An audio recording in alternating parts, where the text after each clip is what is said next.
মেহেরপুর সীমান্তে বিএসএফের পুশিনের চেষ্টা বিজিবি ও স্থানীয়দের বাধার মুখে সফল হয়নি। সীমান্ত পরিস্থিতি নিয়ে মেহেরপুর থেকে বিস্তারিত জানাচ্ছেন সহকর্মী হামিদুর রহমান কাজল।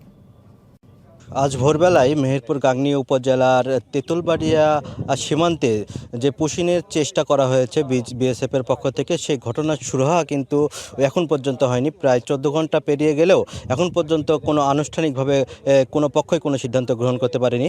আমরা স্থানীয় সূত্রে যেটি জানতে পেরেছিলাম, আজ ঠিক ভোরবেলাতে এই সীমান্তে দিয়ে এই 6 জনকে বিএসএফ গেট খুলে এইদিকে ঠেলে দেয় এবং তাদেরকে বাংলাদেশের দিকে ঠেলে দেওয়ার চেষ্টা করে। কিন্তু বিজিবি এবং স্থানীয়দের যে প্রচেষ্টা, সেই প্রচেষ্টায় কিন্তু তারা সেটি ব্যর্থ হয়েছে এবং তারা কিন্তু বাংলাদেশে প্রবেশ করতে পারেনি। এখন যাদেরকে পুশিন করার চেষ্টা করা হয়েছিল তারা কিন্তু এখন বাংলাদেশ থেকে প্রায় 50 গজ দূরে ইন্ডিয়ান সীমান্তের মধ্যে অপেক্ষা করছে। আমি যদি একটু দেখানোর চেষ্টা করি, আমার পিছনে কিন্তু সেই সীমান্ত, সেই সীমান্তের এখানে কিন্তু বিজিবির যে সদস্যরা রয়েছে তারা কিন্তু কঠোর অবস্থানে রয়েছে।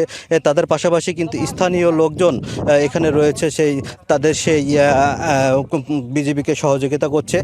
সেক্ষেত্রে নগদ নিয়ে এলো হার না মানা হার অফার। সর্বনিম্ন 10,000 টাকা রেমিটেন্স নগদে পাঠালে থাকছে স্বর্ণের হার জেতার সুযোগ।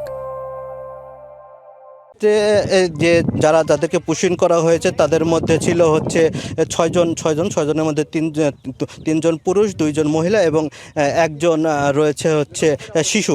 47 বিজিবি ব্যাটালিয়নের সহকারী পরিচালক নুরুল হুদার সাথে আমার কথা হয়েছে। তিনি যেটি বললেন যে তারা এখন পর্যন্ত কঠোর অবস্থানে রয়েছেন, তারা কোনোভাবেই তাদেরকে এদিকে প্রবেশ করতে দেবেন না। কিছুক্ষণ আগে স্থানীয়ভাবে বিএসএফ এবং বিজিবির যে কোম্পানি কমান্ড রয়েছে তাদের সাথে একটা বৈঠক হয়েছে।